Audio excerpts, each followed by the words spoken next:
কয়েকদিন মৃত্যুর সঙ্গে লড়াই করে অবশেষে না ফেরার দেশে চলে গেল মাগুরায় ধর্ষণের শিকার শিশু আসিয়া। ঢাকার সম্মিলিত সামরিক হাসপাতালে চিকিৎসারত অবস্থায় বৃহস্পতিবার দুপুর 1টায় শেষ নিঃশ্বাস ত্যাগ করেন এই শিশুটি। এদিন দুপুরে গণমাধ্যমে পাঠানো এক সংবাদ বিজ্ঞপ্তির মাধ্যমে এই তথ্য নিশ্চিত করেছে আন্তঃবাহিনী জনসংযোগ পরিদপ্তর আইএসপিআর। পাশাপাশি এ ঘটনায় গভীর শোক প্রকাশ করেছে সেনাবাহিনী।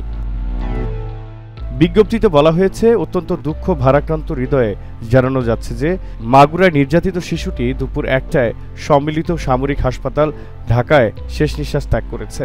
এদিকে জানা যায়, সিএমএইচ-এর সর্বাধুনিক চিকিৎসা ব্যবস্থার প্রয়োগ এবং বিশেষজ্ঞ চিকিৎসকদের সর্বোচ্চ প্রচেষ্টা সত্ত্বেও তাকে বাঁচানো সম্ভব হয়নি।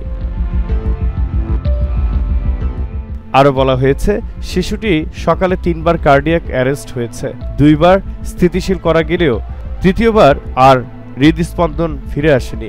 উল্লেখ্য, গত 8 মার্চ শিশুটিকে সংকটাপন্ন অবস্থায় ঢাকা সিএমএইচে ভর্তি করা হয়।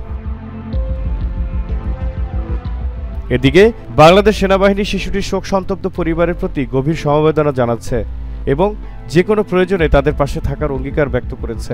গত 5 মার্চ মাগুরায় বোনের বাড়িতে বেড়াতে গিয়ে ধর্ষণের শিকার হয় শিশু আসিয়া। 6 মার্চ সকাল 11:30টার দিকে অচেতন অবস্থায় তাকে মাগুরা 250 শয্যা বিশিষ্ট হাসপাতালে নেওয়া হয়। সেখান থেকে দুপুরে উন্নত চিকিৎসার জন্য ফরিদপুর মেডিকেল কলেজ হাসপাতালে পাঠানো হয়, কিন্তু সেখানে অবস্থা আরও খারাপ হলে ঢাকা মেডিকেল কলেজ হাসপাতালে রেফার করা হয়। এরপর গত 8 মার্চ সিএমএইচে ভর্তি করা হয় শিশুটিকে, কিন্তু শেষ রক্ষা হলো না আর। Zahirul Islam Zahir, JTV Bangla.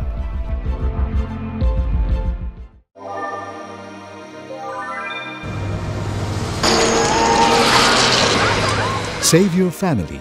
Think safety? Buy eco-friendly, energy-saving, stylish and comfortable Toshiba elevator.